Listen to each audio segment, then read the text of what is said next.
Suster, ibu bapak, saudari-saudara, seminggu ini dari Senin sampai kurang lebih Jumat nanti, pelajaran tentang roti hidup.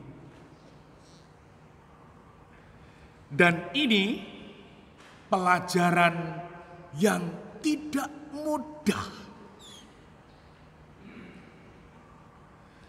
Kemarin kita mendapatkan sabda, bacaan-bacaan ini dari Yohanes.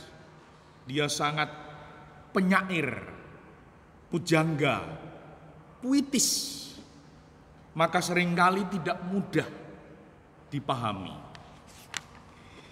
Kemarin kita mendapatkan pewartaan kata-kata yang tidak mudah. Bekerjalah bukan untuk makanan yang dapat binasa. Opo kuwi? Makanan yang tidak dapat binasa. Lalu hari ini, akulah roti hidup. Barang siapa datang kepadaku, ia tidak akan lapar lagi. Dan barang siapa percaya kepadaku, tidak akan haus lagi. Bukankah kalau kita makan, ya lapar lagi? Kok Tuhan mengatakan tidak akan lapar lagi, tidak akan haus lagi? Sangat tidak mudah. Dan kalau ibu bapak sudah mengerti, mampu memahami, mampu menghayati, level rohani panjenengan sudah tinggi. Dan mari kita sedikit saja mencoba mengerti. Dan ketika nanti kita mengerti, tandanya apa? Perubahan hidup. Yang pertama, roti hidup tidak akan lapar, tidak akan haus lagi.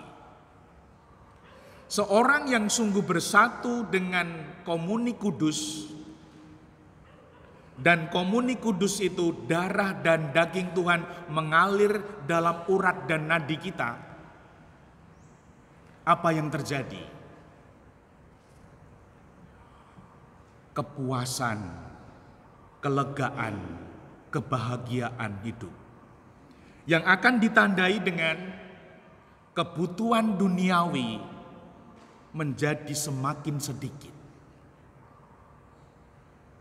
Karena sudah merasa lega, dipuaskan, dibahagiakan dengan darah daging yang mengalir dalam urat dan nadiku. Maka kemudian kebutuhan duniawi berkurang, makin sedikit. Yang kedua, dia menjadi pribadi yang semakin bersyukur. Aku yang lemah, sering keliru, salah dan berdosa, diperkenankan bersatu dengan Tuhan yang Allah Maha Tinggi, yang tak terbatas. Aku ini hanya setitik ciptaannya. Maka sungguh bersyukur, lalu mengatakan ketika dianugerahi ini dan itu, tidak pernah merasa kurang dan selalu mengatakan ini cukup bagiku. Maka pribadi itu akan semakin, kalau bahasanya kita semua menangkap Fransiskus, paus kita, sederhana. Ini sudah cukup.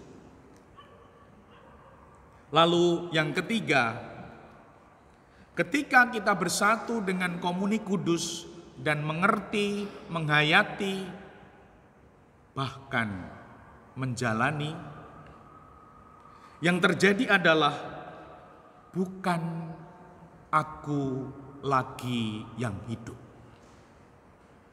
melainkan Dia yang hidup dalam diriku, karena darah daging Tuhan mengalir dalam urat dan nadiku. Maka yang terjadi apa? Orientasi hidupnya mewujudkan kehendak Allah. Hidupnya tidak lagi untuk diri sendiri, bukan sudra. hidupnya untuk keluargaku tercinta,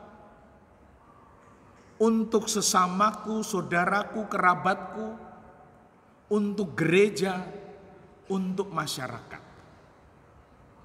Dan itu adalah ungkapan dari Santo Paulus. Bukan lagi aku yang hidup. Tidak ada keinginan, kehendak sendiri yang ditonjolkan karena semakin berkurang. Keinginan dan kehendak Allah yang menjadi utama.